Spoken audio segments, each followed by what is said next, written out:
Buenas tardes.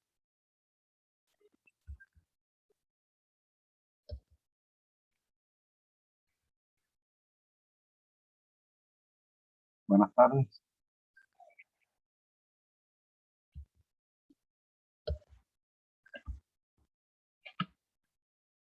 Ok, clase 3 de la materia de yacimientos 2 de curso intensivo. Vamos a empezar la grabación.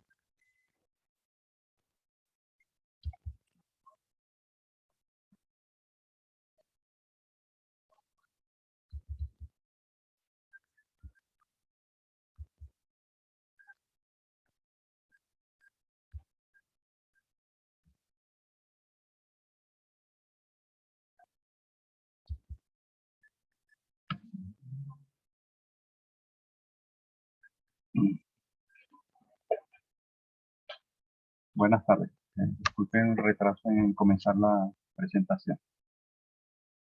Ok, esta es la parte de la unidad 2 de yacimientos 2. Y tenemos que empezar por la introducción a esto y tiene que ver con una prueba de presión. Normalmente vamos a ver que tiene que ver con medición de presiones en el pozo. Las pruebas transientes de presión, por lo general, miden los cambios que van ocurriendo en la presión con el tiempo como resultado de un cambio en la tasa de flujo del pozo.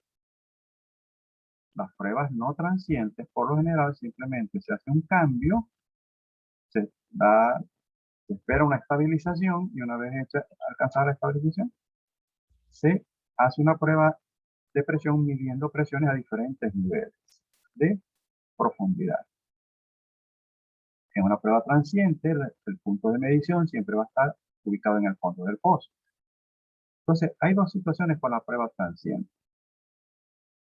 Cuando se va a hacer el cambio de tasa de flujo, normalmente, en la mayoría de los casos, se hace moviendo, abriendo o cerrando la válvula que está en superficie, o cambiando el reductor en superficie. Esto trae como consecuencia la existencia de una situación asociada con los fluidos y que tiene que ver con este tema. La otra situación es la posibilidad de que la herramienta de medición se baje con un equipo por encima de ella que lleva una empacadura inflable. Esto es, la herramienta se baja hasta cierta la profundidad determinada, se activa la empacadura inflable de forma tal de crear un cierre de fondo. Es decir, la zona del pozo que va a quedar expuesta a la medición de presión simplemente va a ser la parte inferior. ¿Ok? Entonces, ¿qué pasa? Y esto, normalmente el efecto de daño se puede dar cualquier que sea el tipo de prueba de forma de cierre que tengamos en el pozo, bien sea en superficie o bien sea en el fondo. Pero hay otro efecto que es el almacenamiento que tiende a darse mayormente, o sea, con bastante frecuencia, cuando el cierre es en el pozo. Entonces, hay dos factores, aparte del almacenamiento, que tienen que ver con simplemente qué sucede con los fluidos desde el momento en que se activa el inicio de la prueba hasta que yo puedo comenzar a ver los resultados que quiero observar de la prueba. ¿Qué quiero yo ver de la prueba? Cómo el yacimiento responde al cambio de la tasa de flujo. Cómo la presión cambia en el yacimiento por efecto de cambio en la tasa de flujo. ¿Sí? Lo ideal es, si yo hago el cambio de la tasa de flujo en este momento, yo tengo que tratar de ver esos cambios inmediatamente. Pero si el cierre es en superficie, ocurre el efecto de almacenamiento, que es simplemente que los fluidos pueden comenzar a acumularse dentro del pozo, causando un disturbio en las condiciones de presión. Pero yo lo que quiero ver es lo que pasa dentro del yacimiento, no lo que pasa en el pozo. Entonces el efecto de almacenamiento lo que me mide es lo que sucede en el pozo en el momento que inicio la prueba. ¿Okay? Otro factor Bueno, cuando hay un cierre de fondo, prácticamente el efecto de almacenamiento es mínimo. Pudiera tener a ver cierto efecto de almacenamiento, pero básicamente se pasa muy rápido. En cambio, el otro pudiera durar desde unos segundos hasta minutos, y puede ser hasta horas, en todo caso, ¿no? El efecto de daño. Este tiene mucho que ver con, independientemente de cuál sea el tipo de la forma de cerrar el pozo para la prueba. Tiene que ver con cambios, o sea, cuando hablo de daño de formación, porque hay daño.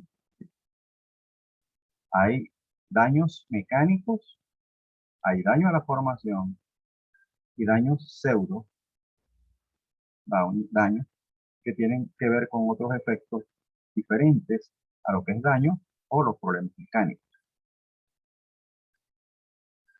Entonces, el daño que es, me afecta, es un factor que me afecta a la productividad. Cuando es daño de formación, me afecta la zona de la formación que está muy cercana al pozo, lo que se llama también la piel de la formación. Por eso que en inglés al daño se le llama skin effect, efecto de piel. ¿Sí? Entonces, el daño del almacenamiento son dos factores que me alteran la información que yo obtengo al inicio de una prueba de transición. Entonces, más o menos hasta aquí, al realizar una prueba de presión, hay dos de presión transiente, hay dos parámetros que inciden en los valores correspondientes a las primeras minutos o hasta horas iniciales de la prueba de presión. Estos dos parámetros son el daño y el almacenamiento o lleno. Afectan los datos iniciales de las pruebas obtenidos de la prueba y por lo cual pueden provocar la necesidad de extender la duración de la prueba para poder llegar a ver lo que se aspira o se propone el ingeniero de yacimiento con una prueba de presión. Vamos a hablar del daño. Cuando hablamos de daño a la formación, se refiere a la ocurrencia de una alteración en la permeabilidad de la formación y ocurre en la zona muy cercana al pozo y afecta las condiciones normales. Al dañar la permeabilidad, afecta las condiciones normales de flujo en dicha zona. ¿Por qué ocurre el efecto de daño o skin? Puede haber un taponamiento de los poros con sólidos provenientes de los fluidos con los que se está controlando el pozo, o se está perforando el pozo, o se está reparando el pozo, con los fluidos con los que estoy haciendo una estimulación de producción. En este caso, hablamos de sólidos que pueden estar presentes en estos fluidos. ¿Qué otra cosa puede pasar? Que esos mismos fluidos interactúen con los fluidos de la formación. ¿Sí?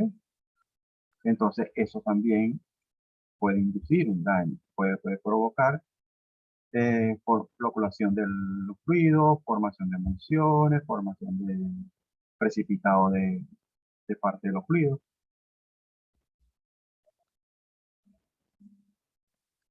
Interacción con la roca. También esos fluidos de trabajo pueden causar cambios de humectabilidad en la roca. En la interacción de fluidos de invasión con los fluidos de la formación, también puede haber precipitación de sales que causan escamas. Ahora vamos a ver algunos de los daños que no tienen nada que ver con la formación. Zona de baja permeabilidad en túneles de cañoneo. En este caso sí es por la formación, pero viene causado porque cuando se cañonea un pozo, se genera una alta temperatura y eso puede causar la fusión y el pegamiento muy cercano de parte de sólidos de la formación, causando una zona impermeable por completo. ¿Ok? Entonces, ¿a dónde? Alrededor de lo que es el hoyo que causa el cañoneo. Entonces, eso de alguna forma me va a restringir el flujo. Eh, Eso es por la formación de una pared, una costra en los túneles. Pero también pudiera ser que fueran pocos disparos o poco espacio abierto a flujo. Esto puede causar restricciones al flujo de la formación y se refleja como un daño. También pudiera ser que no toda la formación, si la formación tiene 100 pies, resulta que yo cañoneo nada más 50. Esos 50 pies que dejo de cañonear se reflejan también como daño. Cuando se hace una prueba de presión transiente, de eso, los resultados de esa prueba, yo puedo determinar el daño total que presenta el pozo. Ahora, ¿quiénes forman ese daño total? El daño de forma a la formación, el daño por cañoneo, el daño por completación, cualquier otros pseudo daños que pueden estar implícitos en eso. Entonces quiere decir que el daño total es igual al daño a la formación, factor de daño de completación y desviación, factor de daño debido a las perforaciones, y pseudo daños dependientes de la fase y la tasa de flujo.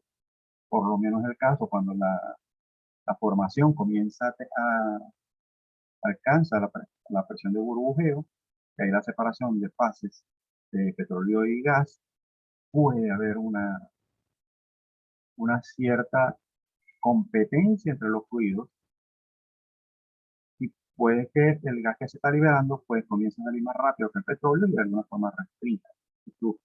Igual que si tengo un acuífero, también puede pasar a haber cierto efecto de pseudo daño por los efectos asociados a la acuífero.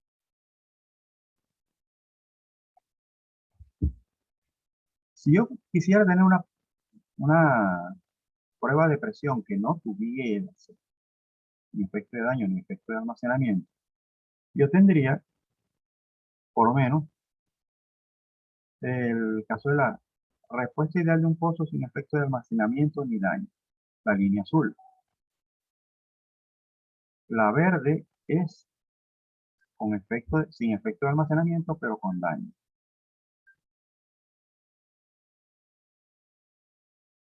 Ahora, fíjense esas dos líneas curvas que llegan hasta allí. ¿Qué es lo que significa? En la primera, tengo la respuesta del pozo con efecto de almacenamiento sin daño. La respuesta azul, a partir del punto donde la zona curva alcanza la línea azul recta que viene allí, es lo que se llama la respuesta real del yacimiento una vez superado el efecto de almacenamiento del daño. ¿Qué pasa si no tuviera ni efecto ni almacenamiento del daño? Tendría la línea recta azul que tengo al principio. ¿Qué sucede en la curvatura esa que está al final?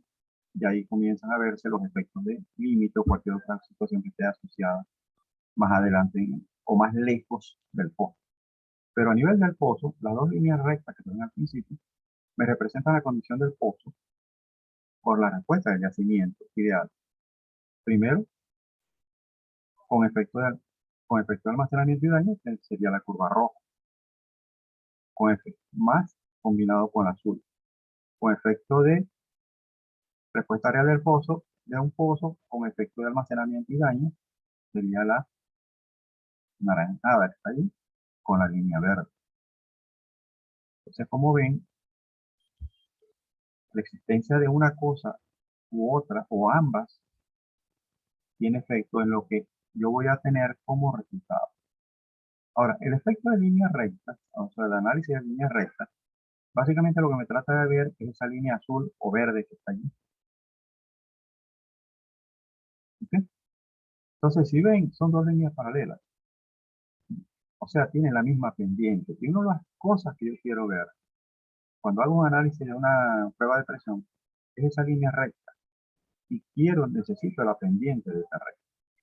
Para las dos rectas, la pendiente es la misma.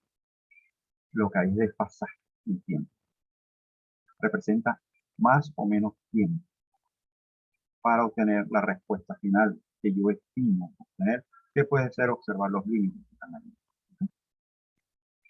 Lo que me interesa ver, ¿qué es lo que veo en una prueba de presión? No voy a ver la línea recta que está antes del punto donde se intersecta la línea curva con la línea recta, sino que voy a ver la línea curva y luego la línea recta y luego la curva al final.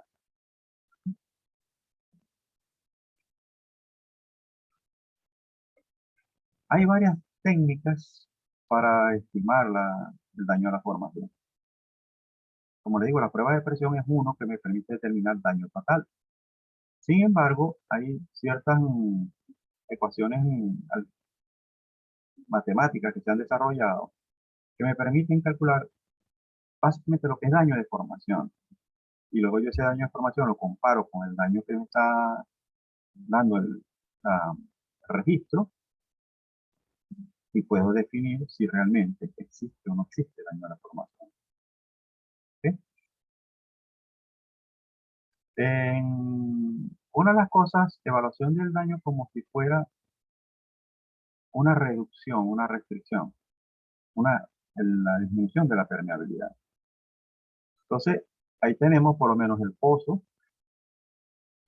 una zona de la formación en verdecito que representa la zona dañada y una zona de la formación en amarillo que representa la zona que no fue afectada por los efectos de los fluidos. ¿Ok? Esa zona que está dañada se denomina HS, que es el peso de la zona de daño. RS es el radio de daño y va desde el centro del pozo hasta la profundidad hasta donde existe daño. S que es el daño, KS que es la permeabilidad que existe en la zona dañada, K es la permeabilidad real de la formación si no tiene daño. Entonces la verde es la zona alterada y la amarilla es la zona virgen no alterada. Utilizando estos parámetros, ¿cierto? Unos autores llegaron a una ecuación que me permite determinar daño. S igual es a S, el factor de daño puede definirse de la siguiente expresión. K sobre KD.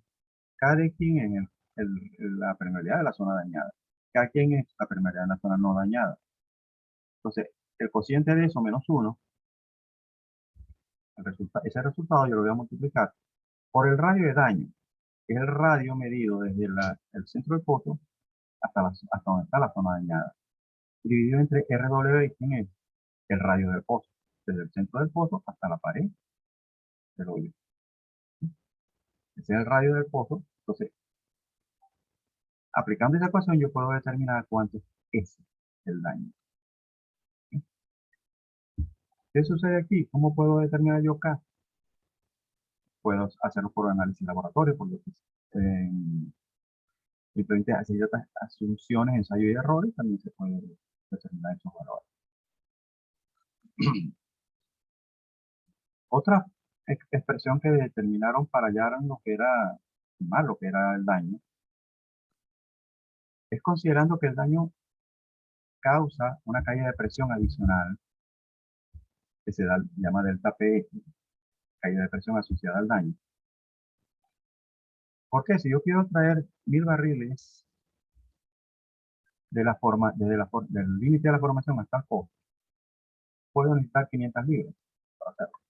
Pero si existe una zona que tenga daño, en lugar de utilizar 500 libras, voy a tener que gastar 600 libras de presión de yacimiento para poder hacerlo.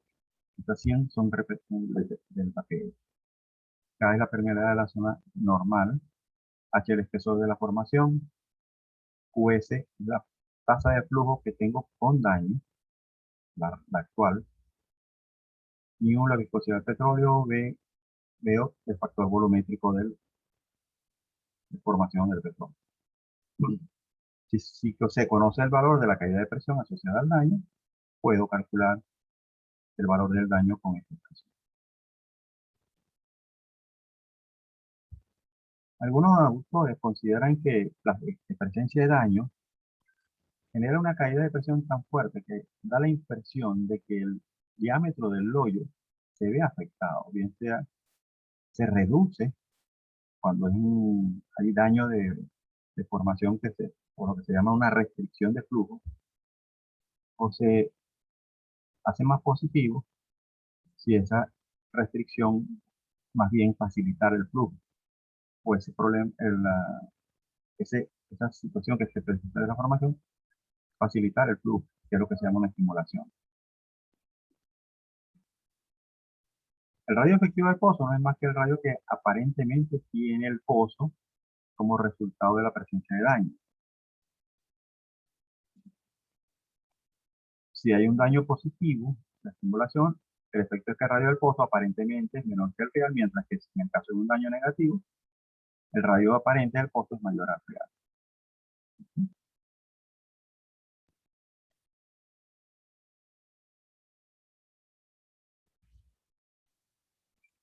Otra forma, y este sí me lleva a determinar delta PS. El delta PS que vimos en la, aquí aparece como delta P de daño. La eficiencia de flujo es la tasa de flujo que tengo sobre la tasa de flujo que debería tener. La ecuación más sencilla para hallar la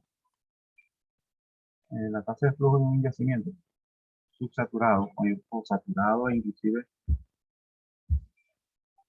puntualmente es la J por delta P.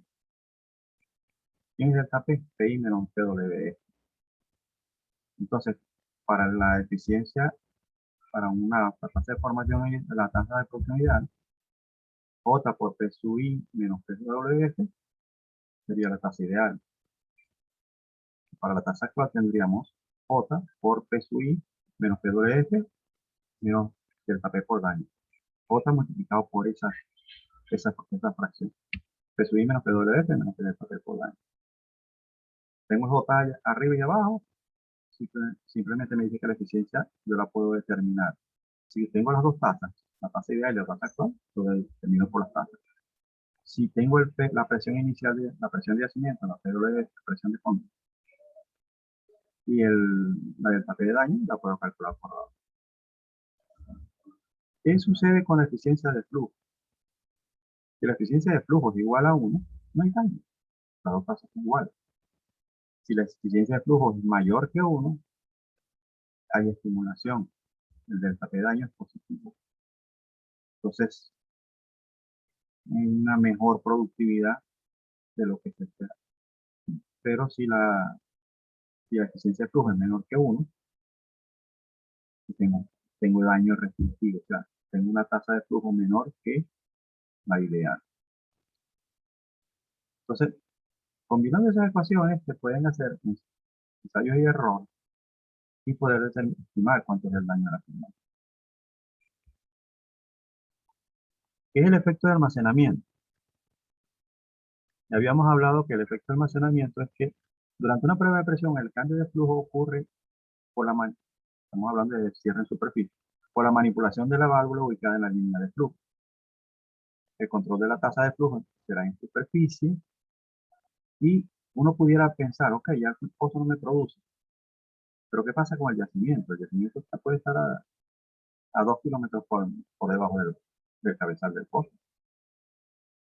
Ocurre lo mismo, dejó de fluir el yacimiento, no. Si el pozo está produciendo y lo cierro, el pozo deja de producir, pero el yacimiento continúa produciendo. ¿Hasta cuándo va a producir el yacimiento? Hasta que la presión dentro del pozo igual la presión en el yacimiento. Ah, pero ¿qué pasa si el pozo está cerrado y lo abro? Ok, entonces en este caso, cuando el pozo estaba cerrado, la presión de yacimiento y la del pozo quedan iguales en el fondo del pozo. Al abrirlo, la presión en el pozo comienza a bajar y la presión del yacimiento comienza lo mismo también a reducirse a nivel de yacimiento, porque la diferencia para que comience a fluir desde el yacimiento al pozo, tiene que bajar la presión en el pozo. Entonces, comienza a fluir también. ¿Qué pasó en el primer caso? Se acumuló, mientras el yacimiento siguió fluyendo, se acumuló más fluido en el que había inicialmente antes del inicio de la prueba dentro del pozo, y eso lo lleva a un aumento de la presión. En el caso de cuando el pozo se abre a producción después de estar cerrado, ¿qué sucede? Que lo primero que va a salir del pozo cuando yo abra la válvula es lo que está compresionado dentro del pozo. Pero hasta que esa presión dentro del pozo no baje, el yacimiento no va a empezar. Entonces, el efecto de almacenamiento tiene que ver eso. Hay un accionar diferente entre lo que es el pozo como tal, en respuesta de producción, y lo que es el yacimiento. Entonces, esta diferencia en la respuesta de presión durante la prueba es lo que se conoce como efecto de almacenamiento o bien. En una representación de escala logarítmica de la presión registrada en el tiempo, se observa que el almacenamiento es una alteración de la presión medida. Las dos causas más comunes de almacenamiento es lo que se llama expansión de fluido, es decir, el pozo está cerrado, los fluidos están allí dentro del pozo, de cierta forma existe están comprimidos dentro de ese espacio. Y al abrir va a suceder que esos fluidos se van a expandir y son los primeros que van a salir. Pero ¿qué puede también pasar con un pozo que esté cerrado? Resulta que ese pozo no tiene empacadura. Entonces hay movimiento de los fluidos tanto dentro de la tubería como dentro del anular.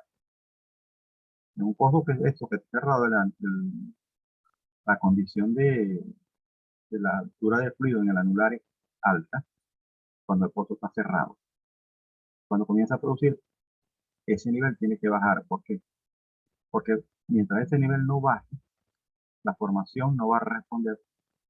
No voy a crear una diferencial de presión a favor de la formación para que comience a producir. Entonces, en el caso de que tenga un pozo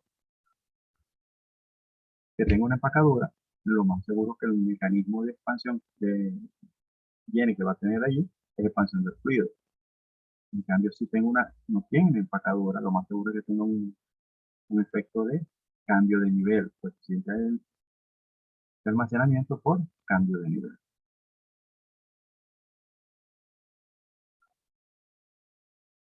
Entonces se puede expresar como variación del volumen de fluidos en el pozo con respecto a la variación de la presión.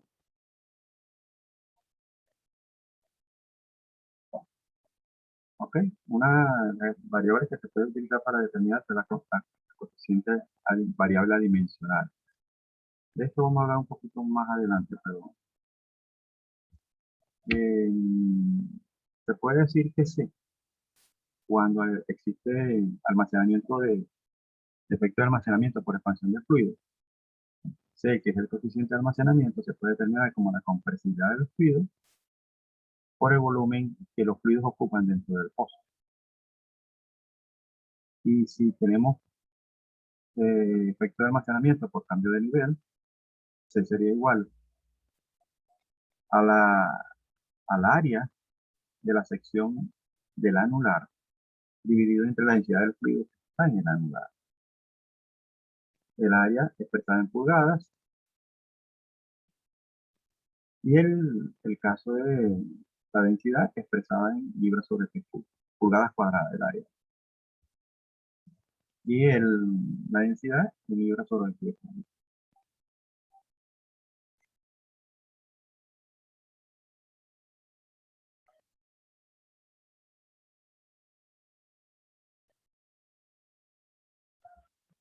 Si se hiciera un gráfico, gráfico doble, con doble escala logarítmica en el eje X y el eje Y, el comportamiento de presión controlado por el efecto de almacenamiento. Cuando hay efecto de almacenamiento en el pozo, lo primero que van a ver es que los primeros datos de presión se van a alinear, formando una tendencia lineal de aproximadamente una pendiente de 45 grados, lo cual indica efecto de almacenamiento. ¿Cuándo termina el efecto de almacenamiento? Cuando los datos de presión comienzan a desviarse de esa tendencia lineal de 45 grados.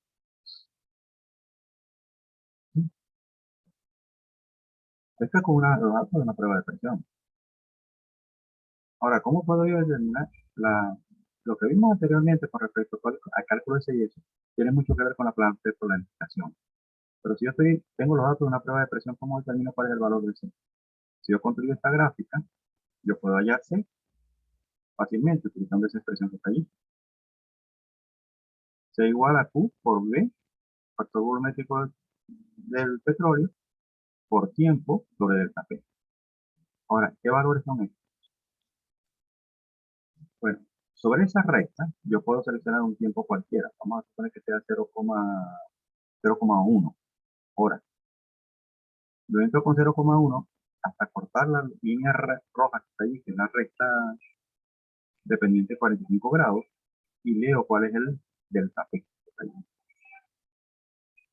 Si conozco la tasa de producción que tiene el pozo antes de la prueba o durante la prueba, y el factor volumétrico del petróleo, puedo determinar el valor del C. Este valor es útil para ciertos análisis que tengo que ver, sobre todo en la técnica de la línea, de la, de la línea fuente y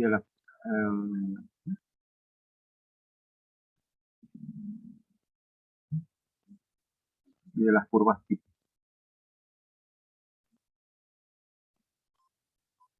Ahora, si yo quiero saber en tiempo,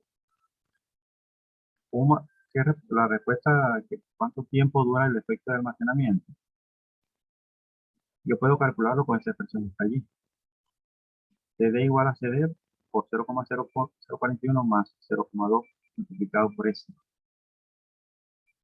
Y si quiero ver cuánto tiempo me dura todo el proceso, me voy con la segunda. CD igual a CD, se multiplica 60 más 3,5 multiplicado por S, por el daño. En este caso, debería conocer el valor del daño. STD, si yo lo sustituyo por sus unidades de campo, yo puedo despejarlo y al final terminar que el tiempo de duración del efecto de almacenamiento, yo lo puedo determinar por esa expresión. 603 por C se multiplica 60 más 3,5 por el daño, y eso divide entre K por H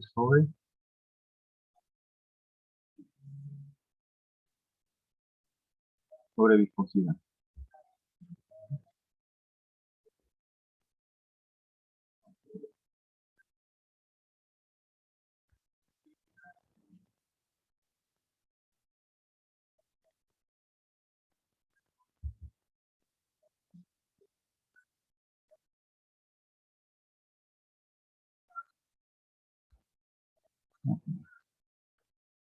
Esto pareciera a veces complicado, pero no lo es. Bastante sencillo. Explicarlo en una presentación como esta no es tan fácil. En una clase presencial sería mucho más fácil. Sin embargo, las preguntas son aceptables en este caso. ¿Sí? Bueno, como no